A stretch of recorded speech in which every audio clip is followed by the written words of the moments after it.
Bien, bonjour à tous, merci d'être présents sur ce webinaire sur TDR, le petit nom rapide pour Threat Detection and Response.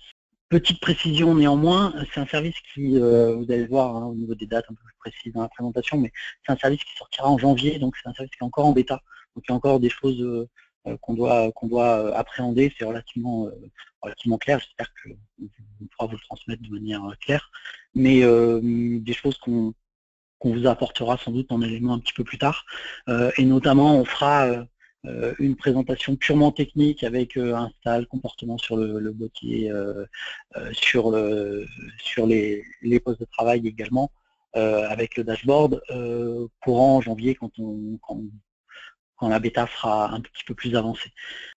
Donc la question se pose plus que jamais, c'est comment détecter ces menaces, comment détecter ces nouvelles menaces qui n'ont de cesse de se perfectionner en termes de technologie.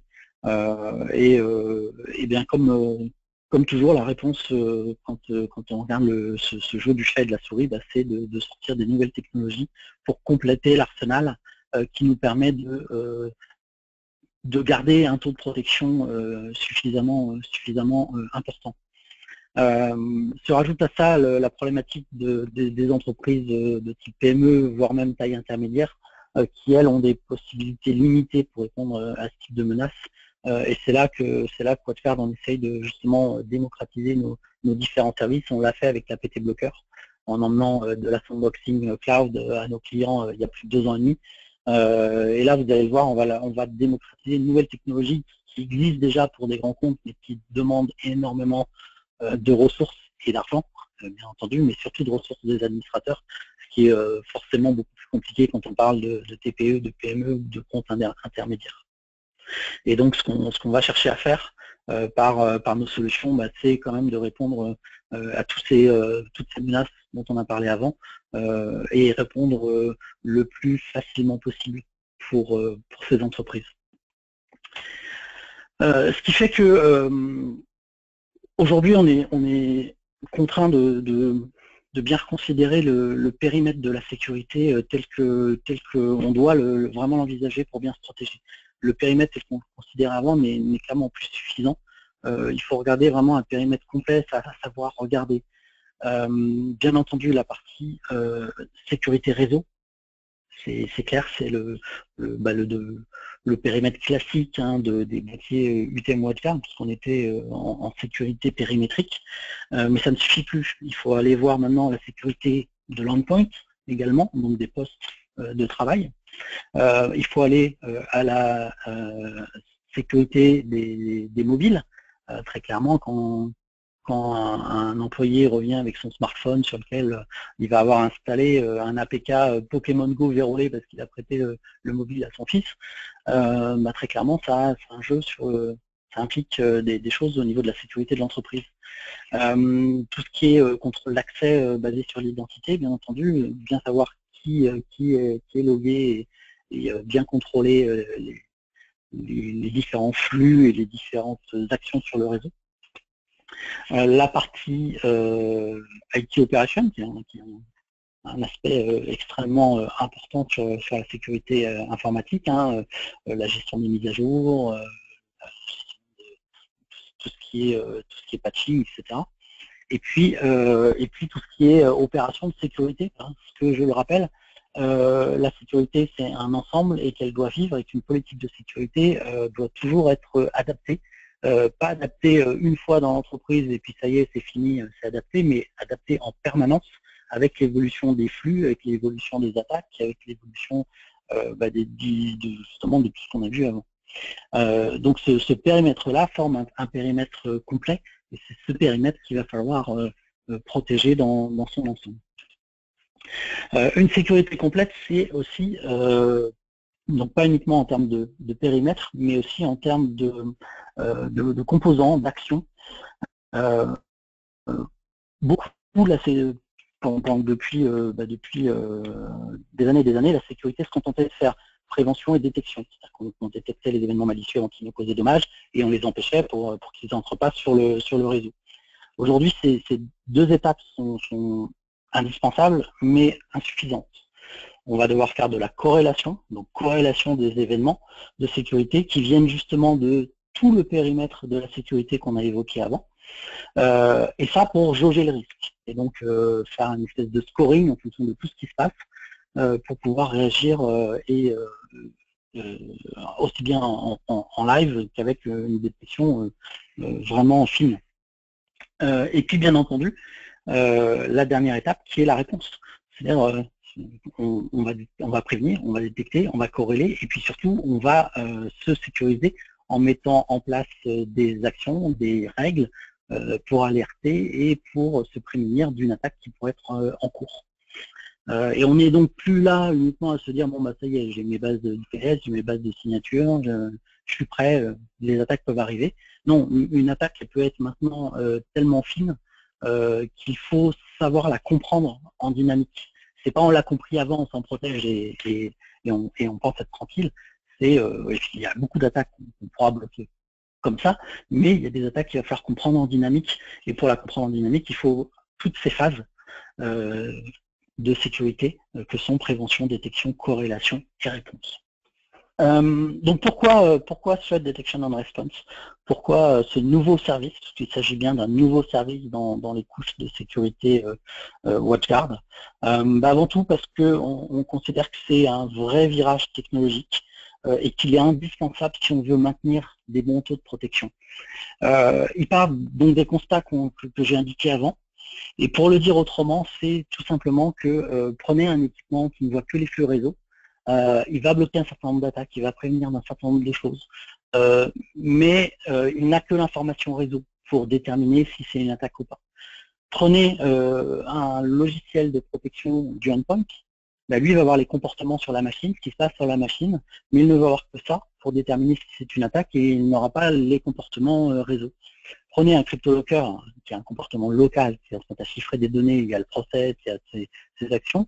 Il y a aussi un comportement réseau où il va aller se connecter soit via Tor, soit son serveur de commande et de contrôle, éventuellement échanger des clés. Et donc là, vous avez aussi un flux réseau. Si vous ne voyez que l'échange, la communication au serveur, ça peut donner une indication, mais ça manque quand même de finesse, et inversement, si vous voyez que les informations du poste de travail, il vous en manque aussi pour déterminer l'ampleur ou la nature de l'attaque. Et donc le TDR, c'est de faire cette réconciliation entre le scan réseau et le scan endpoint.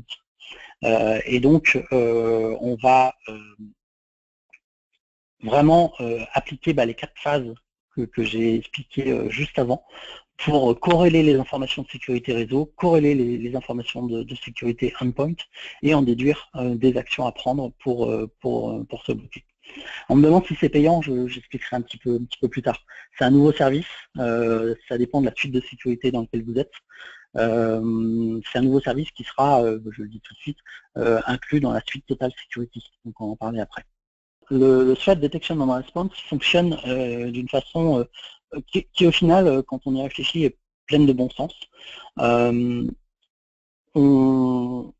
va avoir donc la partie réseau, donc ce qu'on va appeler le Network Sensor, qui va être chargé donc justement de remonter ces informations réseau, qui sera bien entendu le Firebox. C'est le Firebox, nos boîtiers UTM qui vont être le Network Sensor et remonter ces informations réseau à ce qui s'appelle le Threat Sync. Donc c'est notre centre de corrélation, si vous voulez, sur lequel donc on reçoit ces informations réseau, on reçoit également toutes les informations sur les menaces actuelles, et c'est là que vous voyez toute l'importance de travailler avec plein de monde, de ne pas être en milieu fermé en termes de sécurité. On va travailler avec AVG, on va travailler avec WebSense, on va travailler avec Kaspersky, on va travailler avec Trendmicro, on va travailler avec Lastline, on va travailler avec plein d'éditeurs qui vont nous fournir des bases de menaces en plus de ce que nous faisons déjà. Et donc ça va permettre aussi de travailler sur cette corrélation. Et donc on va avoir ensuite le besoin d'avoir un host sensor, donc un sensor sur les postes de travail, donc un agent, donc qui est inclus, enfin on verra qui est inclus avec en partie avec le Total Security, et donc qui se déploie sur les postes, sur les serveurs du réseau. Donc aussi bien le Network Sensor que le Host Sensor vont remonter leurs informations au centre de corrélation, on verra hein, l'accès au portail hein, que vous aurez quand vous avez accès à ce service TDR. Tout ça est corrélé dans le cloud, ce qu'on appelle de la threat intelligence, et ensuite ben, on va faire ce qu'on appelle de la remédiation. Donc en fonction de ce qui est déterminé, de ce qui est en train de se passer, on va prendre des mesures correctives. Alors si c'est un crypto-locker par exemple, hein, on va au niveau du host sensor, on va être capable de killer le process, de mettre le fichier en quarantaine, de faire un certain nombre d'actions locales, qui est bien entendu pas possible de faire si on n'a que la partie réseau et network sensor. Donc c'est vraiment du bon sens. Le host sensor, c'est du comportemental, il ne vient pas remplacer l'antivirus, hein, c'est de la sécurité additive, on en reparlera tout à l'heure. Il vient en plus de l'antivirus.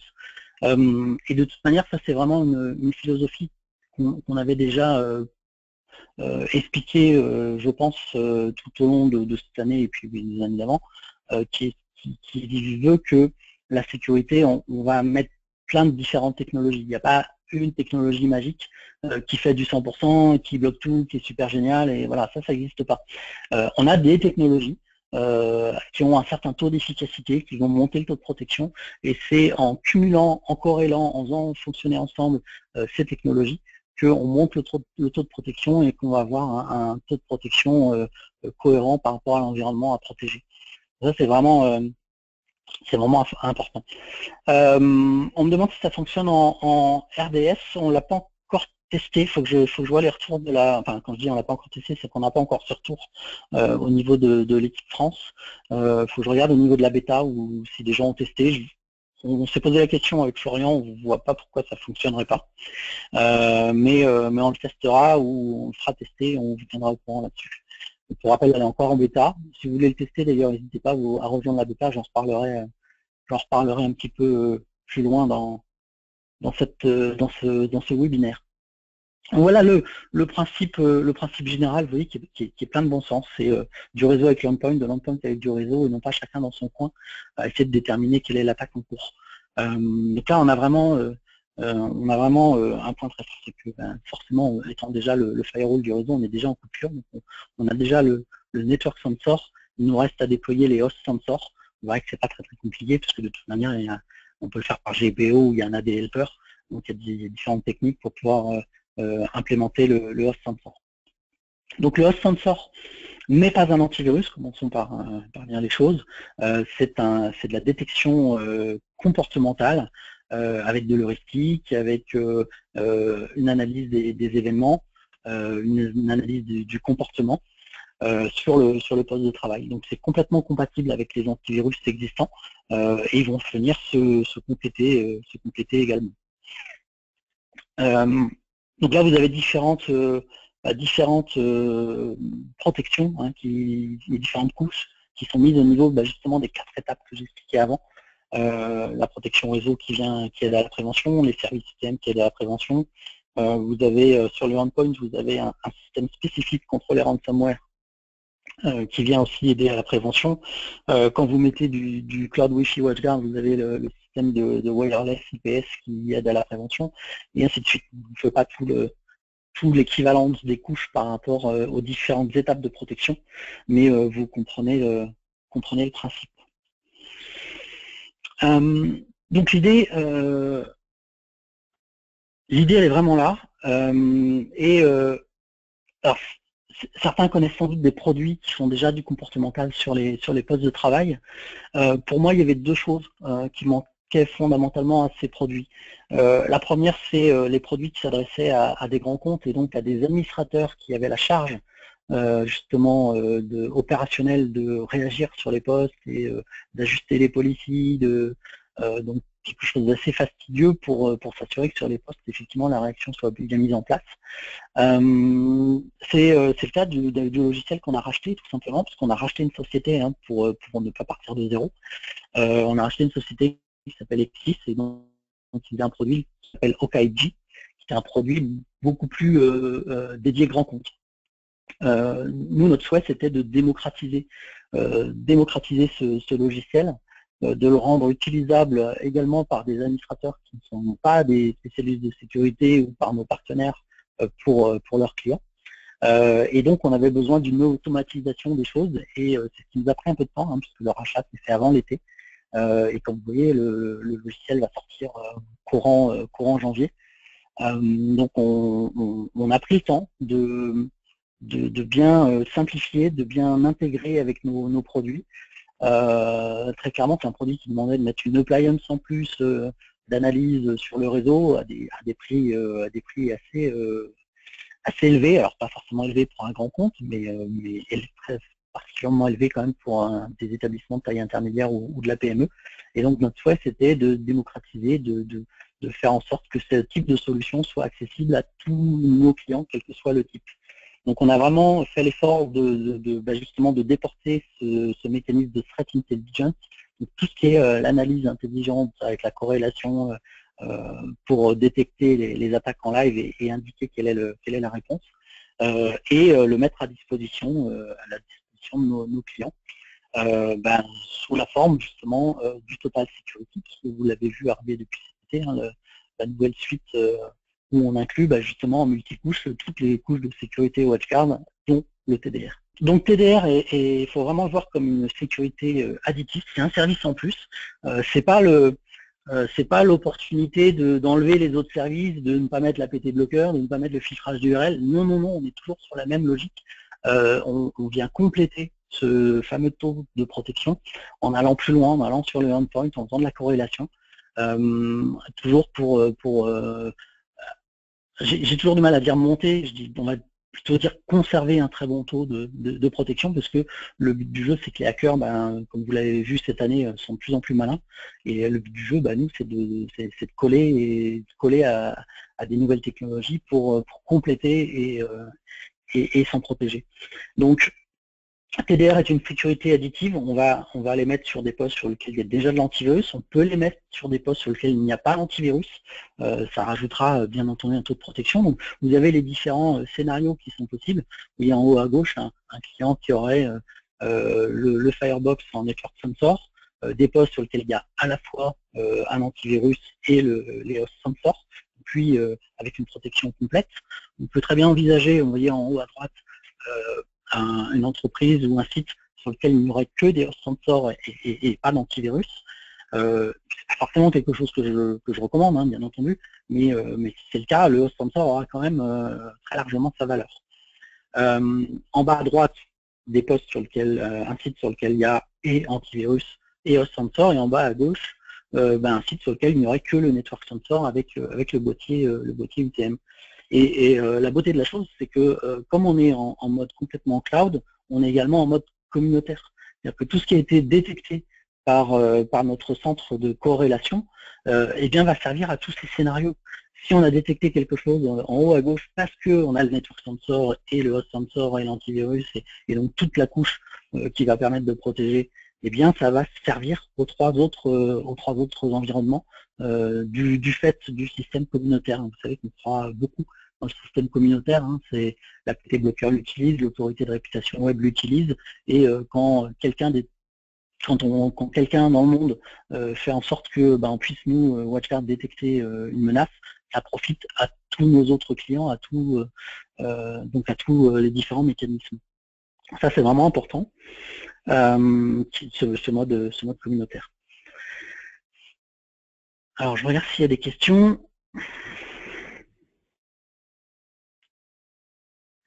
Est-ce qu'il vaut mieux de toute façon mettre les host sensors sur tous les PC et serveurs du client pour ne pas laisser de faille? Oui, bien entendu. C'est une question de taux de protection, donc le plus on mettra sur les machines du réseau, le moins il y aura une machine qui potentiellement sera un peu plus faillible que les autres, et du coup, clairement, on aura un meilleur taux que le reste. Donc très clairement, la cible idéale, c'est de mettre ça sur toutes les machines, hein, qui sont chez le client, très clairement. Installation sur les serveurs VMware Hyper-V, des incompatibilités, non, pas à ma connaissance. Nos labs sont en VMware avec des machines dessus. Pour l'instant, on n'a pas remonté de soucis. Après, une fois de plus, on est en bêta. Donc s'il y a des soucis particuliers, ça sera remonté dedans. Et n'hésitez pas à vous inscrire si vous êtes dans ces environnements sur la bêta, justement, pour les tester, pour remonter des choses s'il y a des incompatibilités actuelles. C'est le moment de tester, c'est le moment de remonter à WatchGuard le plus de choses possible pour avoir le meilleur produit quand il sortira mi-janvier. Hein, une bêta, ça sert à ça sert pas juste à vous montrer ce qu'on est en train de faire, ça sert aussi à vous faire participer à l'amélioration du logiciel. On me demande si c'est très consommateur en bande passante réseau. C'est une bonne question. De ce qu'on voit pour le moment en bêta, non. Florian qui est dans la bêta, qui a remonté quand même pas mal de machines sur son système, c'est pas flagrant ce que ça remonte. Une fois de plus, dans les flux qui sont remontés, il y a une partie des flux qui sont peut-être aussi bêtaisés, c'est-à-dire qu'il y a des choses dedans qui sont liées à la bêta, donc de toute manière je préfère pas pour l'instant bon, j'ai répondu à la question, mais je préfère quand même laisser la place au doute. On verra en fin de bêta, et puis avec la release, ce qu'il en est réellement. En tout cas, pour l'instant, ça n'a pas l'air du tout flagrant, donc je croise le doigt, ça a l'air pas mal. On me dit l'étape suivante sera l'antivirus. Il y a beaucoup d'éditeurs antivirus, c'est une techno, est-ce qu'on en rachètera, est-ce qu'ils nous rachèteront? Ça, je ne saurais pas dire, mais très clairement, pour l'instant, c'est pas là qu'on a la plus-value. Pour l'instant, on préfère aller vraiment sur des nouvelles technos. Là, vous voyez, c'est un vrai virage technologique important. Ça nous passionne un peu plus que faire un antivirus que 50 sociétés ont déjà fait à côté. En plus, on sait que c'est pas aujourd'hui, c'est pas la techno qui fait la différence. L'antivirus, il le faut, mais ça fait pas la différence. Ce qui fait la différence, c'est justement l'ensemble des autres couches technologiques qui nous permettent de nous parer des hackers. Donc, je suis pas convaincu. Après, peut-être qu'on le fera pour d'autres raisons, qui sait.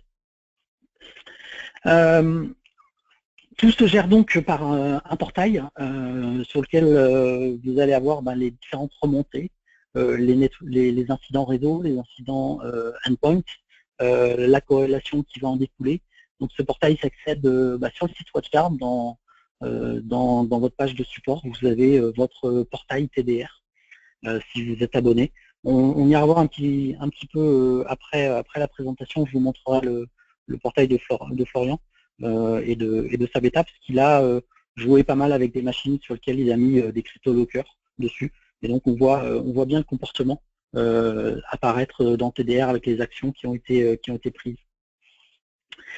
Alors, est-ce qu'il y a d'autres questions? Non, a priori, je suis à jour sur les questions, donc on va pouvoir continuer. Dans le portail, vous allez également avoir accès, et forcément c'est fondamental lorsque vous surveillez un environnement réseau complet, vous allez avoir un certain nombre de rapports d'activité, les rapports d'activité d'infection et les rapports d'activité de remédiation. Donc ce qui a été détecté, comment les infections ont été analysées, et surtout comment on a réagi face à l'infection, si l'administrateur doit s'en faire ou pas s'en faire, si on a réussi à bloquer l'attaque. Ça, c'est vraiment important. Alors, question intéressante d'un partenaire, donc c'est vraiment une question orientée partenariat, c'est est-ce un portail mutualisé pour tous les clients ou par client?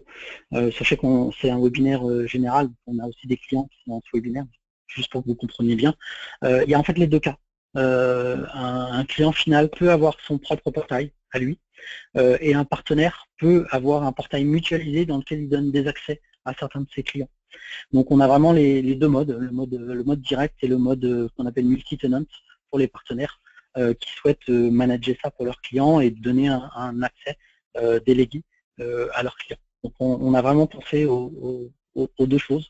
Moi je ne l'ai pas testé encore dans la bêta, cette partie-là de multi-tenant, mais on le fera dès qu'on peut le faire. Et puis bon, il y a d'autres, la bêta est mondiale, hein, donc n'en faites pas, il y a pas mal de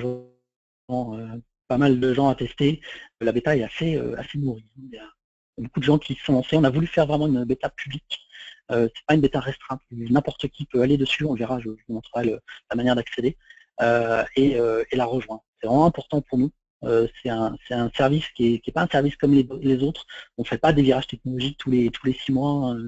Quand on parle de virage technologique, bien entendu, je ne sais pas si vous en avez en tête, mais la PT Blocker, c'était un virage technologique, le fait d'apporter de la sandbox à tous nos clients pour augmenter ce taux de protection parce que les antivirus étaient insuffisants, c'est un virage technologique.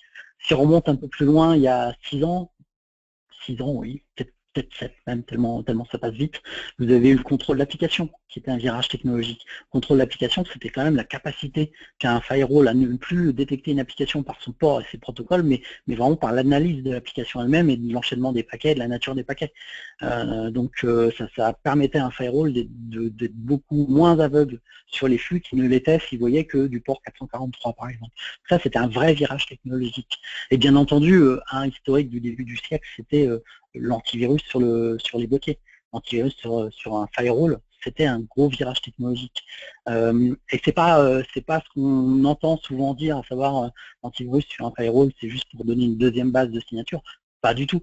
L'antivirus sur un firewall, c'est pour empêcher qu'un malware arrive sur le poste et tente d'inhiber l'antivirus qui est en place. Donc c'est vraiment la première raison pour laquelle on met un antivirus sur un firewall, et c'est vraiment crucial en termes de sécurité réseau. Ensuite, effectivement, ça peut faire une deuxième base, mais c'est pas le plus important. Donc tout ça, c'est voilà ce que j'appelle des virages technologiques. Et aujourd'hui, ce TDR, c'est vraiment un virage technologique. Alors attention, il y a des choses qui ressemblent en ce moment. Vous avez du comportemental sur de l'endpoint, vous avez beaucoup de logiciels qui sortent de ce niveau-là. On n'est pas en train de parler de ça. On n'est pas en train de lancer juste du endpoint comportemental sur du endpoint. Ce qu'on est en train de lancer, c'est une corrélation complète entre le réseau, l'endpoint, pour lutter dans son ensemble. Et ça fait vraiment une grosse différence. Donc là, typiquement, un rapport de remédiation, mais je vous le montrerai dans le portail. Vous allez avoir le process du malware qui a été killé, le malware qui a été mis en quarantaine, la registrie qui a été nettoyée, ainsi de suite. Vous voyez la vraie action du host sort sur la remédiation. Et bien entendu, on ne peut faire ce genre de choses que si on a un agent sur les postes. Donc vraiment quelque chose d'important et de novateur. En termes de licensing, de tarification tout simplement,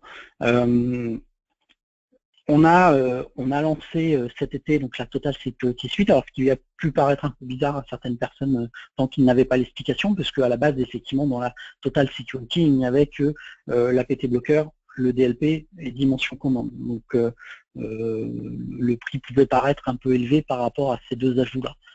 Mais c'est bien entendu pas uniquement pour laisser uniquement ces trois services qu'on a sorti le Total Security, mais c'était pour préparer l'arrivée de TDR, de cet abonnement TDR, donc qui est dans le Total Security ou qui peut être pris à part. Hein, on peut rajouter TDR en plus d'un boîtier qui est en basique, ou on peut prendre le Total Security. Et donc c'était pour préparer l'arrivée de TDR, parce qu'on avait déjà racheté la société, on était déjà en train de travailler à implémenter le système, et donc on savait qu'on aurait besoin de cette suite supplémentaire. Donc vous avez la basique qui comprend donc tous les services de base que vous connaissez, les services, alors j'aime pas dire de base, donc il faut mieux dire les fondamentaux. D'ailleurs, quand vous avez la Basic Security Suite, basique c'est au sens américain, sens américain ça veut dire fondamental, ça veut pas dire que c'est basique, c'est simple. Et là, donc dans la Basic Security Suite, vous avez l'antivirus, vous avez l'anti-spam, vous avez le contrôle d'application, le filtrage d'URL, l'IPS, l'autorité de réputation web, toute la partie Network Discovery et l'anti-botnet. Donc tout ça forme la Basic Security Suite. Vous rajoutez l'APT Blocker, le DLP si je vous montre le slide, ça marche aussi, hein, puisque c'est dedans. Et le TDR, le Threat Detection and Response, c'est donc vous obtenez la Total Security, sachant que le bonus aussi de la Total Security, c'est que vous êtes en support Gold, avec un temps de réaction du support plus rapide. Donc voilà pourquoi on avait sorti cette Total Security un petit peu en avance de phase, pour préparer un peu l'arrivée de TDR, et qui justifie complètement maintenant, bien entendu. Donc là, vous avez un résumé sur ce transparent, donc des deux offres, soit basique, soit totale, sachant que dans la basique, bien entendu, vous pouvez rajouter des choses à part, comme l'APT bloqueur à part, comme le TDR, qui se prendra également à part si vous le souhaitez, si vous ne souhaitez pas passer à la Total Security. Donc dans Total Security, ce qui est compris, c'est l'abonnement à TDR. Il reste bien entendu à regarder les licences de host on source. Ce qu'on a fait par rapport à ces licences de host on source, c'est que vous avez déjà des host on source inclus quand vous êtes en Total Security. Là, vous avez le tableau complet. Donc sur un T10, vous avez 5 host on source, sur un T30, vous en avez 20, sur un M300, vous en avez 150. Donc vous voyez que jusqu'au M300, en fait, le nombre de host on source correspond à peu près au nombre d'utilisateurs recommandés des différents boîtiers. Le M200, on le recommande pour maximum 60 personnes, on a mis 60 host on source. Donc jusqu'au M300, c'est comme ça.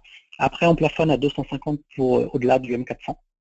Et donc, si vous voulez plus de 250 host on source à partir du M400, en fait, vous allez avoir des packs de host on source que vous voyez à droite, donc des packs de 10, packs de 25, des packs de 50, des packs de 100, de 250 et de 500.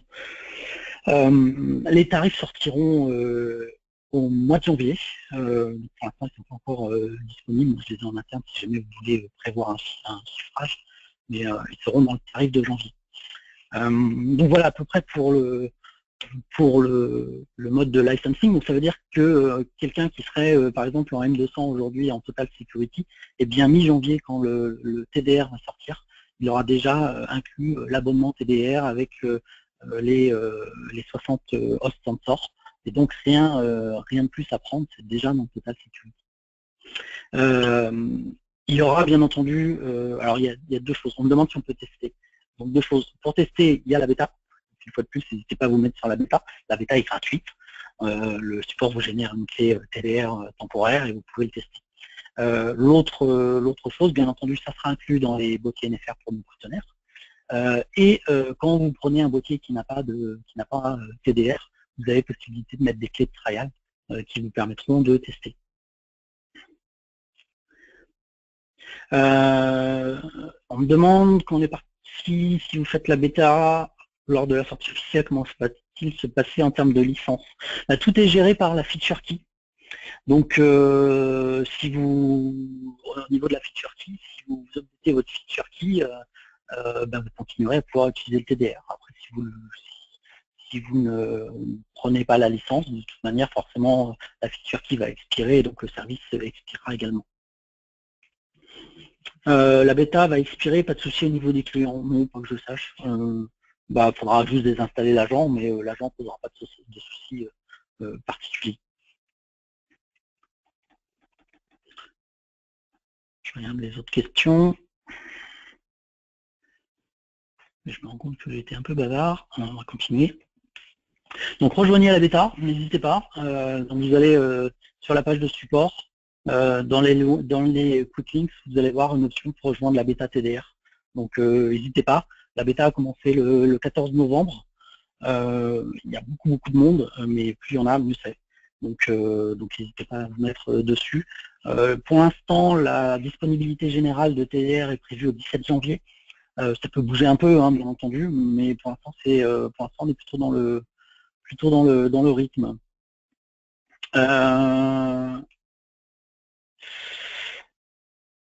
Alors, on me pose la question des anciens boîtiers, tout ce qui est XTM 330, 33, etc.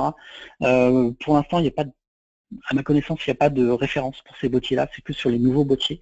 Il faut que je me renseigne, savoir si c'est juste pour le moment ou si ça sortira. Vous savez qu'en général, en fait, je pense qu'ils vont attendre la fin de la bêta quand même pour s'assurer si on peut ou pas. Puisque la dernière chose qu'on aimerait faire, c'est sortir un service qui ne tournerait pas en termes de performance sur les anciens boîtiers. Donc ça, je pense qu'il faut qu'ils avancent un petit peu dans la bêta avant de pouvoir nous le dire. Pour le moment, je n'ai les références que pour les dernières générations.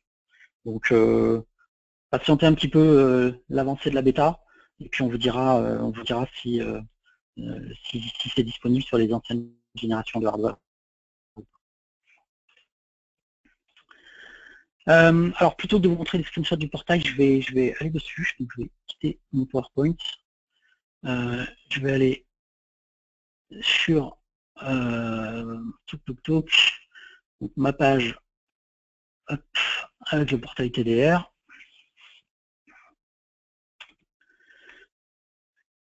Pouf. Je vais aller sur la bêta WatchGuard France. Et voilà. Alors, donc là, on est sur... alors attendez, je vérifie quand même que vous voyez bien l'écran. Il semblerait que oui. Donc là, on est sur le portail TDR. Donc vous accédez sur votre compte WatchGuard en ligne. Donc là, si vous y allez, vous allez juste voir que vous participez pas à la bêta. Donc vous pouvez aussi choisir de suivre le lien d'ailleurs. Dans ce portail, il y a un certain nombre de choses. Alors, c'est Florian qui a fait la bêta. Moi, j'ai pas encore eu le temps de trop m'y pencher, mais je vais regarder un petit peu le portail, donc je peux vous en parler. Une fois de plus, on fera des sessions purement techniques avec l'analyse du portail, de l'agent, vraiment toutes les différentes couches. Donc, ce qu'on peut voir jusque-là dans le portail, c'est les différents éléments. Donc, vous avez votre dashboard qui vous dit l'état global du réseau avec le nombre d'indicateurs critiques, sévérité moyenne, sévérité basse ou haute. Et donc vous savez s'il y a eu justement des indicateurs un petit peu dangereux et s'il y a eu des remédiations justement par rapport à ces indicateurs. Donc ça c'est la dashboard globale avec ce qui a été résolu, ce qui n'aurait pas été résolu. Sur la droite, vous voyez les licences que vous avez, ceux que vous avez utilisés, celles qui vous restent au niveau des agents. Vous voyez tout en haut là, un chiffre avec marqué CyberCon 5. Ça c'est vraiment ils ont mappé un peu le niveau de sécurité du réseau sur la défense américaine. Vous savez que la défense américaine, si vous ne le savez pas, je vous conseille un vieux film sur la sécurité informatique qui s'appelle Wargame. Et dans Wargame, on voit, puis c'est encore l'état aujourd'hui, on voit bien les niveaux de la défense américaine évoluer, ce qu'on appelle les DEFCON. Donc DEFCON 5, DEFCON 4, DEFCON 3, plus on descend dans les DEFCON et plus c'est critique et plus ils se mettent en place des règles et des contre-réactions sévères. Là, c'est vraiment exactement le même principe. DEFCON 5, c'est le niveau normal. Donc quand on est en CyberCon 5, désolé du lapsus justement, on va réagir et faire des remédiations d'un certain niveau. Et ensuite, quand on descend, on passe en DEFCON 4, DEFCON 3, etc., eh bien, on va être de plus en plus sévère sur les remédiations, justement pour temporairement se recroqueviller face aux attaques et se protéger beaucoup plus par rapport aux attaques. Un peu exactement le même principe que le DEFCON. Quand le DEFCON augmente, l'État est beaucoup plus, l'armée est beaucoup plus sur ses gardes, là c'est pareil. Donc on regardera d'ailleurs quelle est la policy par défaut CyberCon. Ensuite vous avez la partie Threat Sync, donc toute la corrélation, dans laquelle vous allez retrouver justement le détail des différents incidents en fonction des différentes machines, des différents hosts. Donc là, c'est des hosts virtuels de Florian sur son lab. Vous voyez, par exemple, ici, si je prends différents incidents, donc on va regarder la VMDesk 2, eh bien, la VMDesk 2, ce que vous pouvez repérer, c'est qu'il y a eu un crypto wall, un ancien crypto-locker, qui l'a testé. Et ce crypto-locker s'est fait détecter, mis en quarantaine, bloqué avec les process qui sont fait killer. Donc on voit bien les différents événements liés à la machine avec le scoring, parce que c'est ce qui est important lorsqu'il y a corrélation d'événements. On va arriver à un scoring en fait dans la sévérité de l'attaque, et ensuite on va voir les remédiations. Vous voyez que selon les machines, il y a des machines qui bloquent par policy, parce que Florian a rajouté des policies à lui, et il y en a qui ont bloqué même sans policy parce que c'est l'action par défaut du cybercode. Donc vous voyez le principe. Donc il y a, même sans que vous fassiez rien, il y a déjà un niveau de protection que vous pouvez customiser si vous le souhaitez.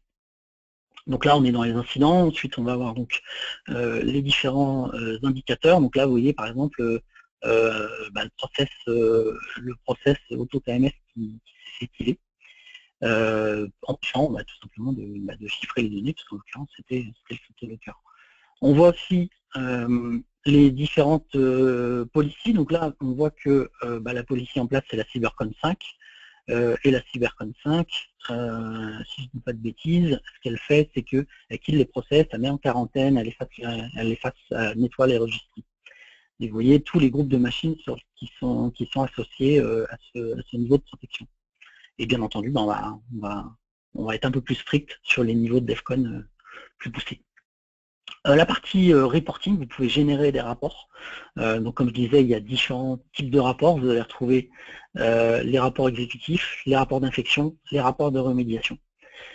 Et vous allez pouvoir planifier de l'envoi de rapports à partir de là. On va bien entendu pouvoir voir la partie host, donc avec les quatre machines du lab WatchGuard France, où on voit que l'état d'installation du host sensor, vous voyez qu'il est installé sur les 4 machines. Vous voyez le statut en live, donc les machines sont bien up, avec l'IP de chaque machine et le FQDN de chaque machine. Donc ça vous permet vraiment de traquer l'état des machines, la version du host sensor sur les machines, et la dernière fois où la machine a été vue et est remontée sur le portail. Bien entendu, on a également la partie network, puisqu'on a la partie firewall qui remonte. En l'occurrence, là, dans ce que j'ai sur le lab WatchGuard France, c'est des mauvaises réputations associées au flux, donc qui vont venir se rajouter au comportement qui est détecté par le host sensor.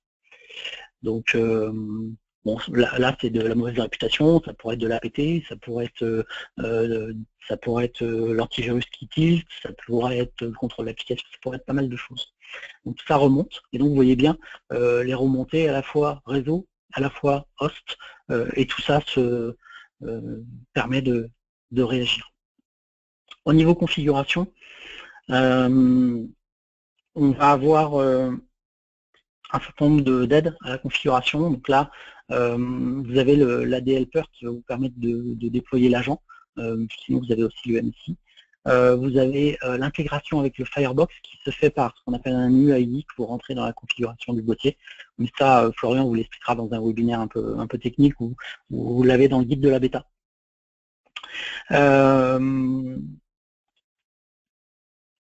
Ensuite, vous retrouvez les différents groupes de votre AD si vous êtes relié à l'AD. Et je crois que, alors je ne sais plus où il met exactement ces machines, mais je crois que voilà, elles doivent être dans le domaine computers. Voilà. On retrouve ces différentes machines avec celles qui sont installées, celles qui ne le sont pas dans son domaine. Voilà un petit peu. Et puis, la partie des logs d'audit, hein, tout simplement, tous les logs qui remontent dans le portail TDR et qui ensuite vont donner lieu à interprétation, à corrélation pour en déduire ce qu'il y a à faire. Donc voilà un petit peu pour ce portail. En première approche, hein, on fera des choses bien plus pointues, bien plus techniques par la suite, quand on aura un petit peu plus de recul également. Puisque là on a 2 semaines, 3 semaines pour l'instant de bêta derrière nous. Donc on fait pas mal de démos. En webinaire c'est un peu plus compliqué, mais on aime bien prendre carrément un tuto et puis montrer sur le host sensor comment il est vite tagué et bloqué. Sachant qu'en plus vous avez un système sur le host sensor de baseline, c'est-à-dire que vu que c'est du comportemental, on sait dire que voilà, c'est le comportement classique qui rentre dans la baseline et quand ça en sort, ça va augmenter les indicateurs et donc faciliter la détection. Ce qui veut aussi dire que quand on a déjà détecté quelque chose quelque part, ça va être assez automatique partout ailleurs pour bloquer en direct. Donc un peu comme le même système que l'APT Blocker si vous le connaissez, ce système communautaire qui sert aussi dans TDR. Toujours un bon système que ce système communautaire, ça partage la protection très facilement. Là, vous avez quelques slides, hein, on partagera la présentation bien entendu, qui montre un exécutable malicieux détecté qui a été mis en quarantaine avec le nettoyage. La partie d'installation, hein, vous pouvez donc récupérer directement le MSI pour Windows ou pour Linux. Sachez que pour Mac, c'est dans la roadmap, c'est pas tout de suite, mais c'est dans la roadmap.